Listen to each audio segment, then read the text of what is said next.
Yes, John, at ang aming pasasalamat sa ating mga participating employers kasi sila ang nagbibigay ng katuparan doon sa ating trabaho na ilapit ang mga available na vacancies sa atin pong mga job seekers. Ganon din naman doon sa mga mayroon ng trabaho, subalit naghahanap pa siguro ng mas mataas na kalidad ng trabaho. John, sa nationwide ito, lahat ng rehiyon meron, no? Pero siguro focus lang ako sa National Capital Region.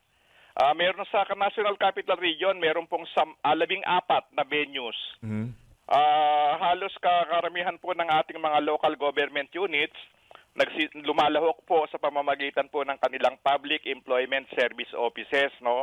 Pero ang sentro po ng jobs fair, yung pong pinakamalaki sa NCR, ito po yung gaganapin sa SMX Convention Center sa Pasay City. Yes, John, kasi medyo kumbinyente at saka medyo komportable. Laki. Ang ating mga job seekers ay hindi mabibilad sa init ng araw o kaya naman ay sa ulan, at nang sa ganoon naman ay medyo maayos ang kanilang presentasyon kapag sila po ay ini-interview na, dahil kasama po doon sa ginagawang jobs fair yung posibilidad, yung pagkakataon na ikaw po ay ma-hired on the spot para po sa ating mga manggagawa sa buong Pilipinas po, no? At nagsisimula po ito ng alas 8 hanggang alas 5 ng hapon. Simultaneous po, practically, halos lahat po. Meron pong ilang rehiyon na meron po silang May 2, pero pagkatapos po noon, yung susunod po, doon din sa buwan ng Mayo, meron na rin pong mga nakalatag dahil kailangan po natin na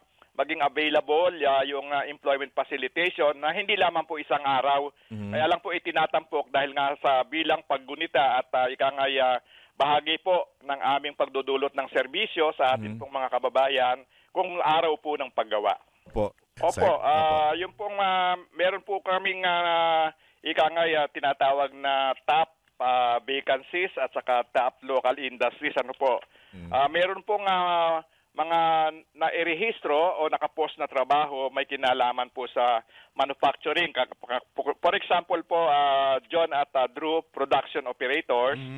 Sa retail po, mga sales clerks and assistants. Sa atin naman pong business process outsourcing, meron pong mga available na call center representatives. Meron din po sa financial and insurance activities. At siyempre po sa atin pong accommodation and food service activities, mga service crews po. Available po itong mga trabaho na ito. At yun nga, sana pala rin po sila sa pag-a-apply nila ay ma-hired on the spot. Meron din po kaming kabahagi na overseas jobs na available po. At ito po ang mga destinasyon nila ay ang mga sumusunod na bansa. Meron po sa Japan, Germany, USA, Australia.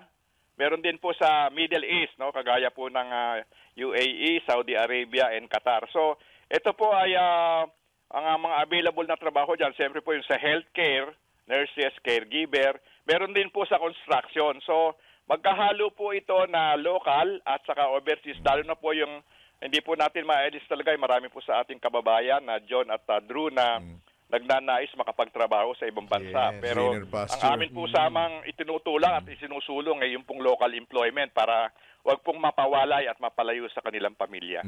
Opo, ito po bang 170, hindi na po ba ito madadagdagan if ever na halimbawa talagang bumuhos yung ating mga kababayan na maghahanap ng trabaho, Sec?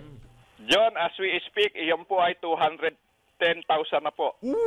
Wow!